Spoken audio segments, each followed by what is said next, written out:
Shortly after I filed my lawsuit against Melania Trump, we drew a judge in federal court appointed by her husband.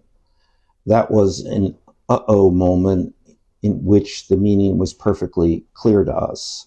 We were asking the Trump judge, Mary Kay Vicosel, to rule against the interests of the family that her career depended on.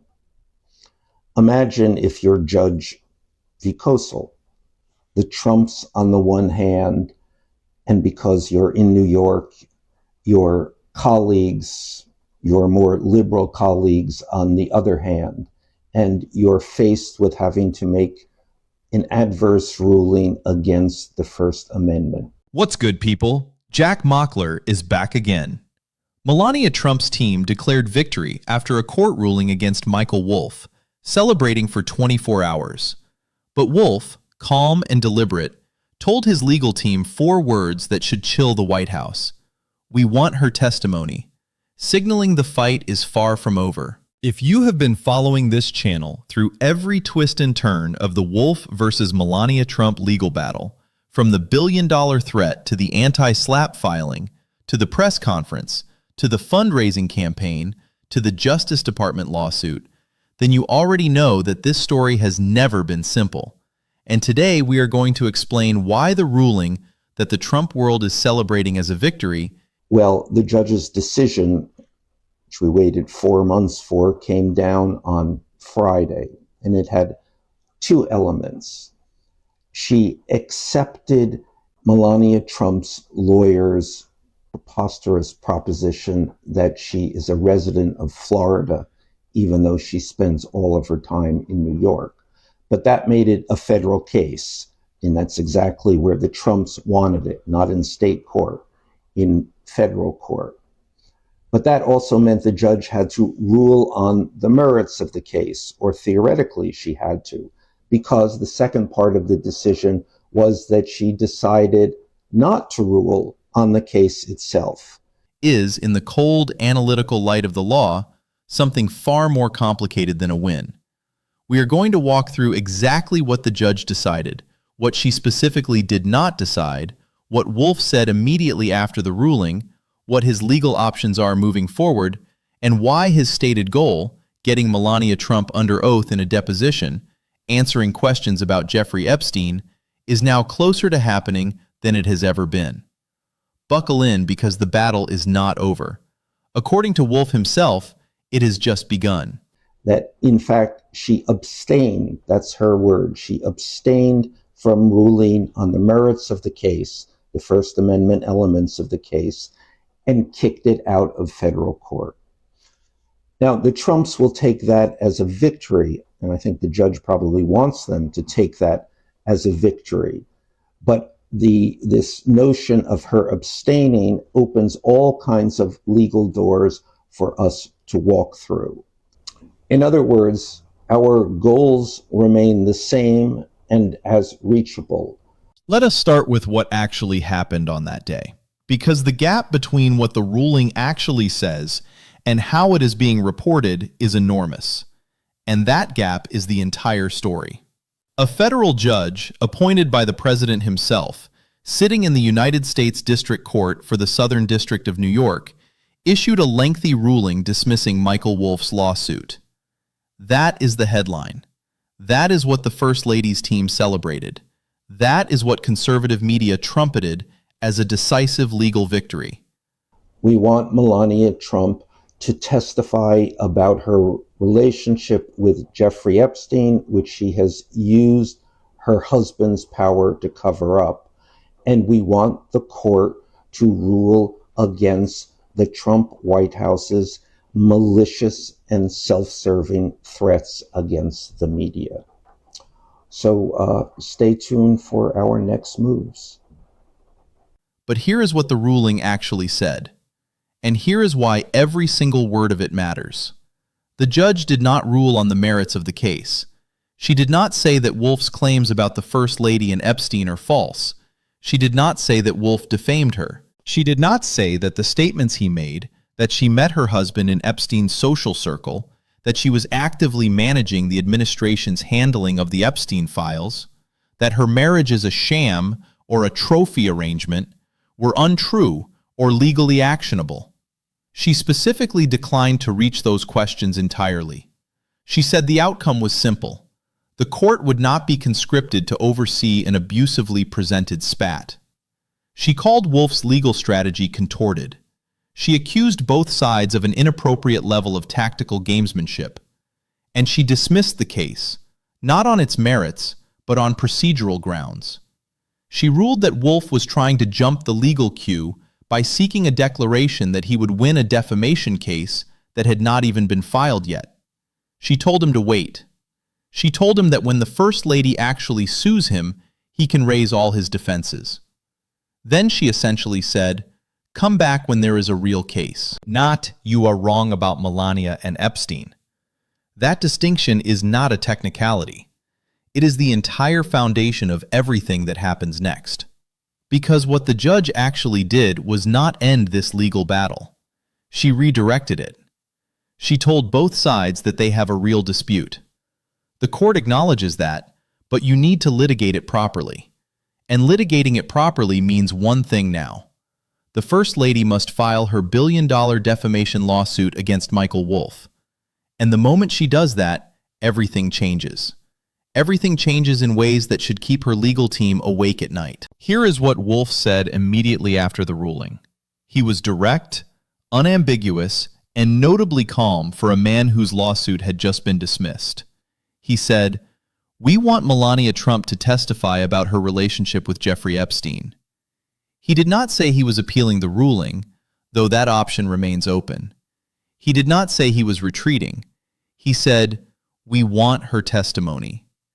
And he reiterated that the underlying legal battle, the challenge to the Trump world's pattern of using legal threats to silence speech and intimidate critics, was not finished. It was, in his framing, simply entering its next phase. He has never been afraid of this fight.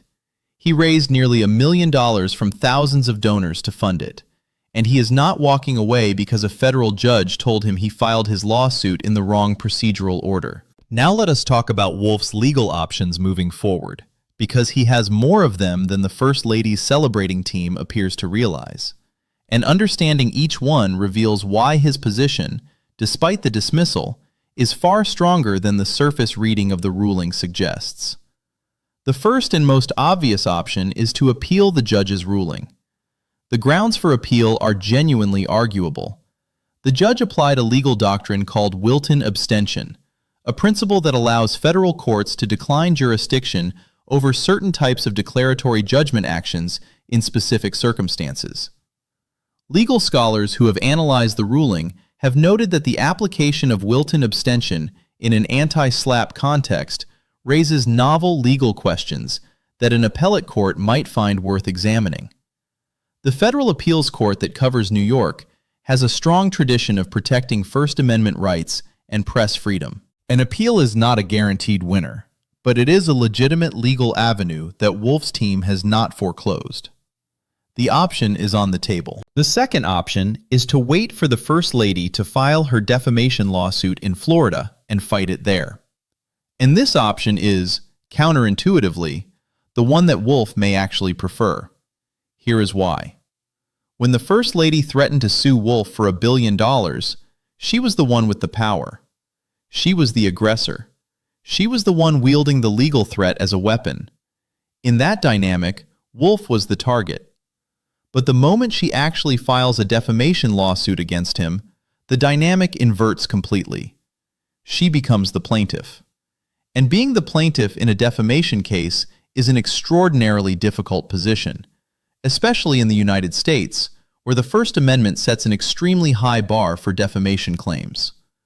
To win a defamation case, the First Lady would need to prove in court with evidence, through legal process, in front of a judge and potentially a jury, that Wolff's statements about her and Epstein are false. Not merely embarrassing, not merely damaging to her reputation, factually false, and she would need to prove it by clear and convincing evidence. That is a high standard. and it requires her to engage with the specific factual claims Wolff has made about her relationship with Jeffrey Epstein in a way that her press conference, where she delivered prepared remarks and took no questions, absolutely did not. And here is the part that should make the First Lady's legal team genuinely nervous. To fight a defamation claim, Wolff gets discovery. Not the discovery he was seeking through his anti-SLAPP lawsuit. Discovery as a defendant in her case. He gets to demand documents from the First Lady. He gets to subpoena witnesses. He gets to compel the production of communications, records, and evidence. And most critically, he gets to depose her under oath in front of a court reporter, in a formal legal proceeding, where every word she says is recorded and every answer is subject to cross-examination. The deposition that her legal team has spent months and considerable resources trying to prevent, the deposition that was the core objective of Wolff's anti-SLAPP lawsuit, becomes available to him the moment she files her defamation case. He does not have to subpoena her. She hands herself to him the moment she walks into a Florida courtroom as plaintiff. The judge essentially told Wolff, "You cannot ask me to declare you the winner before the game is played." And Wolff's response is essentially, "Fine, let the game be played." Because when the game is played properly with discovery and depositions and evidence presented under oath, Wolff believes he wins. He has said it publicly and repeatedly. He has said he has recorded interviews with Jeffrey Epstein in which Epstein made specific statements about the First Lady. He has said those recordings contradict what she said at her press conference. He has said his legal team has assembled evidence that is ready to be deployed. The dismissal did not touch any of that. It did not make any of that go away.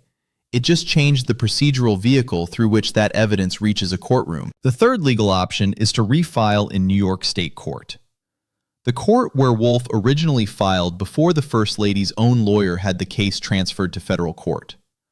Remember that detail because it is deeply ironic.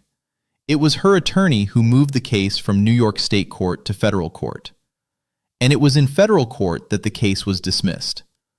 Wolff could argue that the dismissal, which was procedural rather than on the merits, allows him to refile in the state court, where New York's anti-SLAPP protections are strongest. That argument has genuine legal legs. The judge did not dismiss on the merits. She declined to exercise jurisdiction. That is legally distinguishable from a ruling that the case has no merit. And it arguably preserves Wolff's ability to return to the state court form where he started. The fourth option, and this is the one that I believe Wolff finds most strategically attractive, is to simply wait. To stay in the public sphere, to continue reporting, writing, and speaking about the First Lady and Epstein, to continue building his evidence base, to continue the public accountability campaign that has already generated significant scrutiny of her connections and conduct. Because every day that passes without her filing her billion-dollar defamation lawsuit is a day that the threat she used to silence him looks more like exactly what Wolff always said it was: a SLAPP threat. A threat designed to intimidate, not to seek genuine legal remedy. If she threatened $1 billion in damages and then never actually sues, that silence will be its own story, and Wolff will be there to tell it. Now let us talk about the specific statements that are at the center of this case because they matter enormously for what comes next. Wolff has been explicit about what he said and why he believes it is true. He said the First Lady met her husband in Epstein's social circle. He said she was actively managing the Trump administration's handling of the Epstein files. He said her marriage is a sham marriage, a trophy arrangement. He said her husband first slept with her on Epstein's private jet. These are the statements her team has called malicious, defamatory, and false. These are the statements she threatened to sue over for $1 billion. And not one of those statements has been tested in court yet. Not one of them has been subject to cross-examination, to discovery, to the presentation of evidence on both sides in front of a judge or jury. The judge on that day specifically declined to evaluate them. She said, "I am not going to touch the merits here." That means every one of those statements remains exactly where it was before the ruling. Contested, unresolved, and available to Wolff as the foundation of his defense the moment the First Lady actually files her lawsuit. Wolff has also made clear in his public statement since the ruling that he has announcements coming. He has described his legal team as prepared for every scenario. He has described the evidence in his possession as extensive: the recorded Epstein interviews, the documentary material his team has assembled, the testimony he believes is available from witnesses who were present in the social world of New York in those years. He has said that his goal has never changed: getting the First Lady under oath, making her answer specific questions about specific events at specific times in front of a court reporter, having her sworn testimony measured against the recorded words of Jeffrey Epstein and the documentary evidence his team has built. That goal is alive. That goal is achievable. And the path to achieving it through her defamation lawsuit, through an appeal, through refiling in state court, has not been closed by the judge's ruling. It has simply been redirected. Let us be honest about what the First Lady's team actually won. They won a procedural ruling. They won a judge saying that Wolff's legal strategy was contorted and that he filed his case in the wrong sequence. They won a dismissal that does not touch the substance of a single claim Wolff has made. They won a ruling that their own attorney helped produce by transferring the case from state court to federal court in the first place, a tactical move that, in a profound irony, is what enabled the legal argument that ultimately dismissed the case. They did not win a ruling that says Wolff lied. They did not win a ruling that says the Epstein connection is false. They did not win a ruling that protects the First Lady from being deposed. They won a temporary procedural reprieve, and they are celebrating it as if the war is over. Michael Wolff knows the war is not over. He said so. We want her testimony. That sentence is not the statement of a man who has accepted defeat. That is the statement of a man who knows exactly what legal options remain available to him, who has the resources and the support to pursue them, and who has spent the better part of a year in this fight and has not retreated a single inch. He did not retract when she threatened him with $1 billion. He did not go silent when she extracted retractions from other media outlets. He filed a lawsuit. He raised nearly $1 million from thousands of people who wanted him to keep fighting. He stood in front of cameras and said these legal threats are designed to create a climate of fear so that people cannot freely exercise their First Amendment rights. A man who said that publicly, who put his reputation and resources behind it, is not going home because a judge told him he filed his papers in the wrong order. The announcement that is coming, and Wolff has signaled there are announcements coming, may be an appeal. It may be a refiling in New York State Court. It may be new evidence he is ready to bring into the public domain now that the case has been dismissed and the confidentiality considerations of active litigation are different. It may be a response to whatever the First Lady's team does next, whether they file the billion-dollar defamation case they have been threatening for months, or whether they stay silent and let the threat hang in the air without acting on it. Either of those choices has consequences. If she files, discovery, depositions, Epstein testimony under oath. If she does not file, the threat that was supposed to silence Wolff evaporates. And he continues to report freely with the implicit acknowledgement that her team decided a lawsuit was too dangerous to actually pursue. This is the trap. This is the trap that nobody in the victory celebration appears to have fully reckoned with. The First Lady spent months trying to silence a journalist using legal threats. That journalist turned those threats into a federal lawsuit. The federal lawsuit was dismissed on procedural grounds, and now the journalist is standing in the public square saying, "We want her testimony. Come and sue me. Let us do this properly in a courtroom with evidence, with depositions, under oath." That is not panic. That is not retreat. That is a man who believes fundamentally and without reservation that the truth is on his side, and that any legal proceeding that requires it to be tested in open court is a proceeding he is willing to have. The case is not over.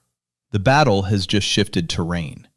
And the First Lady, whose legal team is currently celebrating, is about to discover that the terrain it has shifted to is more dangerous for her than anything that came before. Because now the question is simple and unavoidable. If she truly believes Michael Wolff defamed her, If she truly believes his statements about her and Epstein are malicious lies, she must sue him. She must stand in a courtroom and prove it. And proving it means engaging with every piece of evidence Wolff has assembled. Every recorded word of Jeffrey Epstein, every witness, every document, every question that her press conference refused to take. Under oath, in front of a judge, in the full light of public scrutiny. That is what is coming. And that is why, whatever her team said on the night of that ruling, the word panic is not entirely misplaced. The legal dynamics have fundamentally shifted. The procedural dismissal that looked like a victory on paper is, in reality, a trapdoor that leads directly to a deposition room. Wolff's legal team understands this. His donors understand this. And slowly, the legal commentators who initially celebrated the ruling as a win for the First Lady are beginning to understand it as well. Because when you strip away the procedural complexity, what remains is a simple reality. The only way for the First Lady to keep Wolff from continuing to make his claims in public is to sue him. But suing him requires her to open the door to discovery, depositions, and the public airing of evidence she has spent enormous resources trying to keep private. She is caught between two bad options: sue and face the deposition she fears, or do not sue and watch Wolff continue to report with the implicit admission that her billion-dollar threat was never backed by legal reality. That is not a victory. That is a nightmare. Wolff has been clear about what comes next from his perspective. He wants her testimony. He wants to sit across from her lawyers in a deposition room with a court reporter present and ask her specific questions about specific events. What was her relationship with Jeffrey Epstein? What did she know about his activities? When did she first meet her husband? Where did that meeting take place? Who introduced them? What was the nature of her social circle in New York in those years? These are questions that a defamation lawsuit would allow him to ask. These are questions that her press conference was specifically designed to avoid. And these are questions that, if she files her lawsuit, she will have to answer under oath, with perjury penalties attached to every word. The coming weeks will determine the trajectory of this entire battle. Will the First Lady's team follow through on their billion-dollar threat and file the defamation lawsuit? Or will they quietly let the threat fade, hoping that the procedural dismissal and the celebratory headlines will be enough to convince the public that they have won? Wolff is betting on the former. He is betting that her ego and her legal team's advice will lead her to file. And he is preparing for that moment with recorded Epstein interviews, documentary evidence, and a team of lawyers who have been waiting for this fight. The announcement he has promised is coming. When it arrives, the narrative that this story is over will shatter. Because Michael Wolff is not finished. He has not even started the fight he actually wants. He wants her testimony, and he is closer to getting it than he has ever been.